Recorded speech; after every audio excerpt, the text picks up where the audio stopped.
Good morning all of you. Welcome to our YouTube channel study of science.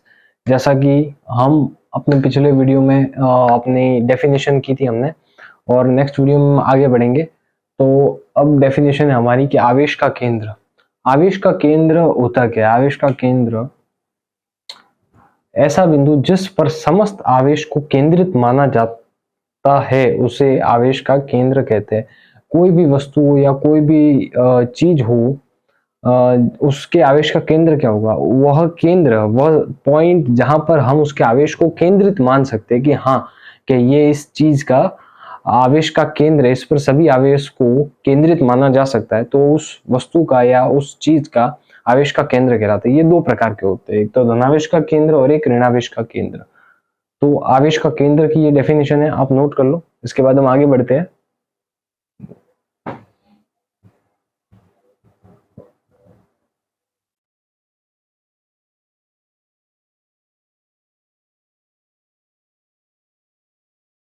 हमने last पराविद्युत पदार्थ पढ़ लिया था, और पराविद्युत दो प्रकार के होते हैं, और वो मैं आपको लास्ट क्लास में बता चुका था और उसके नाम बताने थे। उसको पराविद्युत के दो प्रकार पढ़ने से पहले हमें आवेश का केंद्र पढ़ना बहुत ही जरूरी है, इसलिए मैंने आपको पहले आवेश के केंद्र की परिभाषा बताई है। एक बार आप ये नोट कर लीजिए, उसके बाद हम आगे बढ़ते हैं।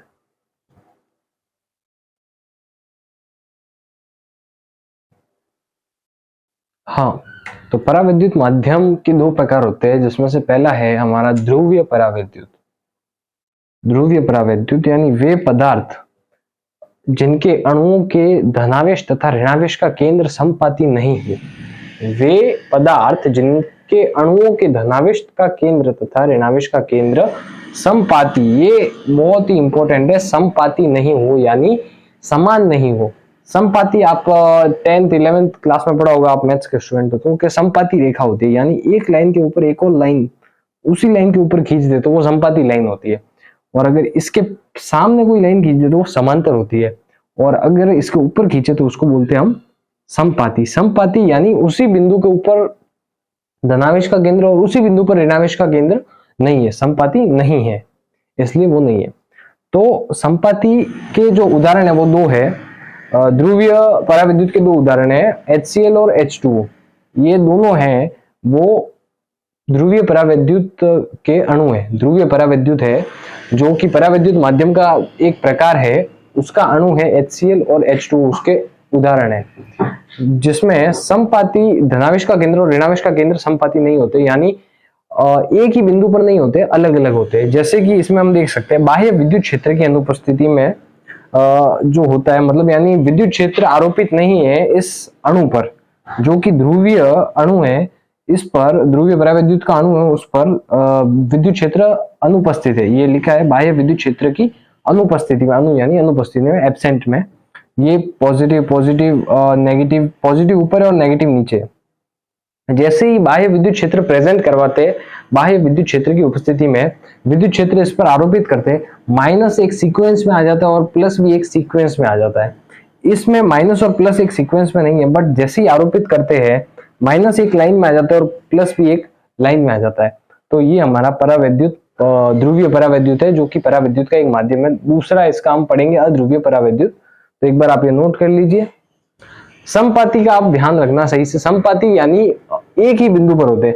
अगर यहाँ पर लिखा होता कि समपाती है तो यहाँ पर केवल एक डॉट होता, यानी इसी बिंदु पर प्लस भी और इसी बिंदु पर माइनस भी है, पर यह समपाती नहीं है, इसलिए यहाँ पर प्लस और माइनस दो अलग अलग दिए हुए। तो ये आप नोट कर लो।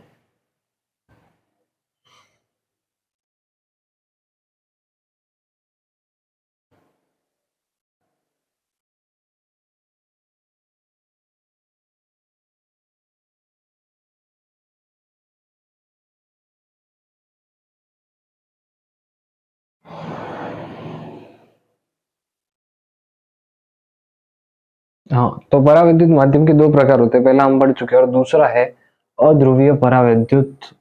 वे पदार्थ जिनके अणुओं का धनावेश तथा ऋणावेश का केंद्र समपाती होता है उसे ध्रुवीय पराविद्युत कहते हैं। जैसा कि मैं पहले बता चुका था कि जो समपाती नहीं होता यानी अलग अलग होता है, और समपाती यानी एक ही बिंदु पर केंद्रित होता है, यानी धनावेश भी इसी पर है और ऋणावेश भी इसी पर है। दोनों का केंद्र एक ही है यानी समपाती है, तो उसे हम अध्रुवीय परावैद्युत कहते हैं।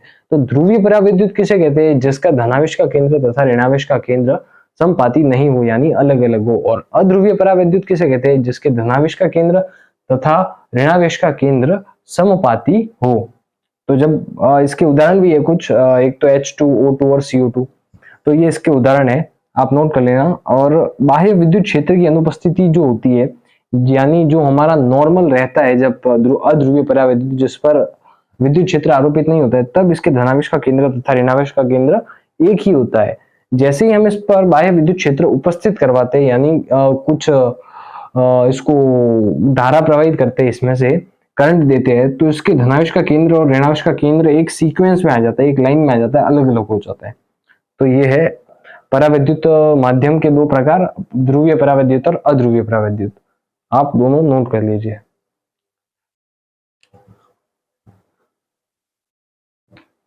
वैसे एग्जाम में पूछे तो नहीं जाते, पर परावैद्युत माध्यम इंपॉर्टेंट है, इसके प्रकार के नाम ही इंपॉर्टेंट है, इनकी परिभाषा इतनी पूछी नहीं जाती, फिर भी आपको एग्जाम की दृष्टि से पढ़ना तो होगा एक बार, इसलिए नोट कर लो एक बार।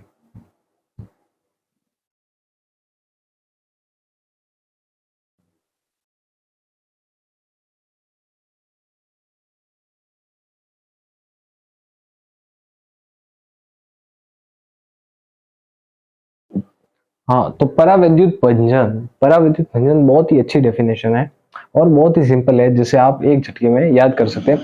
ये जो मैं आपको पढ़ा रहा हूँ वो एक नोट्स वाइज पढ़ा रहा हूँ, एक नोट्स जैसे आप आपकी कॉपी में एक सीक्वेंस वाइज उतार सकते हैं, जो आपको एग्जाम में हेल्प करेगा। प्रॉपर नोट्स बनेंगे आपके हर चैप्टर के, तो आप प्लीज वीडियोज को देखें और अपनी कॉपी में नोट्स बनाएं, ताकि आपको एग्जाम टाइम में हेल्प मिलेगी बहुत ही अच्छी। और ये एज इट इज आपका एनसीईआरटी का पैटर्न है, जो कि 12th क्लास का है, बिल्कुल एनसीईआरटी का ही है। आप एक सीक्वेंस वाइज नोट बनाएंगे तो आपको समझ में आएगा कि हमारे जो बुक्स में है वही सेम टू सेम आपको यहाँ पर पढ़ाया जा रहा है, सेम टू सेम। और हम आगे बढ़ते हैं, तो आज के हमारे वीडियो की लास्ट डेफिनेशन है परावैद्युत भंजन।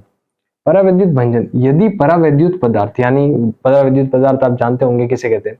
परावैद्युत पदार्थ की डेफिनेशन होती है कि वे पदार्थ जिनमें से विद्युत प्रवाहित नहीं होती, परंतु वे ऐसा प्रदर्शन करते हैं कि उसमें से विद्युत प्रवाहित हो रही है, उसे परावैद्युत पदार्थ कहते हैं। परावैद्युत पदार्थ पर उच्च विद्युत क्षेत्र आरोपित किया जाता है तो इसके परमाणुओं के बाह्यतम कक्षाओं के इलेक्ट्रॉन टूट जाते हैं, जिससे इसका व्यवहार चालकों की भांति होने लगता है। इसे परावैद्युत भंजन कहते हैं। परावैद्युत भंजन आपने परिभाषा तो पढ़नी होगी, अब मैं इसको समझा देता हूँ।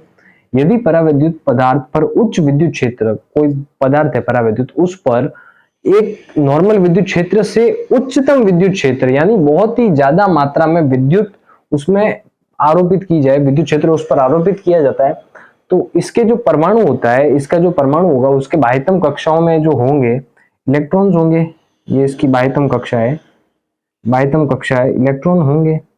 और जब इन इलेक्ट्रॉनों पर बहुत ज्यादा विद्युत क्षेत्र आरोपित होगा, बहुत ज्यादा विद्युत क्षेत्र आरोपित होगा, तो ये यहां से टूट जाएंगे, टूटकर बाहर निकल जाएंगे, जिससे ये इलेक्ट्रॉन फ्लो करने लगेंगे, गति करने लगेंगे, जिससे इनका व्यवहार चालकों की भांति होने लगेगा। परावैद्युत भंजन, और इस जैसे ये इलेक्ट्रॉन यहाँ से टूटकर फ्लो करने लगेंगे और इनका व्यवहार चालकों की तरह होने लगेगा, तो इस टूटने को परावैद्युत भंजन कहते हैं। इस इलेक्ट्रॉन के टूटने को परावैद्युत भंजन कहते हैं और चालक की भांति व्यवहार होता है। होते तो इनमें भी विद्युत आरोपित करने पर इसमें से करंट फ्लो नहीं होता है, परंतु जब अत्यधिक विद्युत क्षेत्र, उच्चतम विद्युत क्षेत्र इसमें से आरोपित करते हैं, तो इसके जो इलेक्ट्रॉन है वो टूट जाते हैं और ये इलेक्ट्रॉन फ्लो करने लगते हैं, और जिससे ये चालकों की भांति व्यवहार करते हैं, और इसे ही हम परावैद्युत भंजन कहते हैं। तो ये परावैद्युत भंजन की बहुत ही इजी डेफिनेशन थी, आप उतार लेना और ऐसे ही जुड़े रहिए हमारे यूट्यूब चैनल के साथ, स्टडी ऑफ साइंस, और अपने फिजिक्स का कोर्स क्लियर कीजिए। आपको कुछ भी डाउट आता है तो आप कमेंट कीजिए, हम आपको और भी अच्छे से समझाएंगे। ऑल द बेस्ट, और ये डेफिनेशन नोट कर लेना।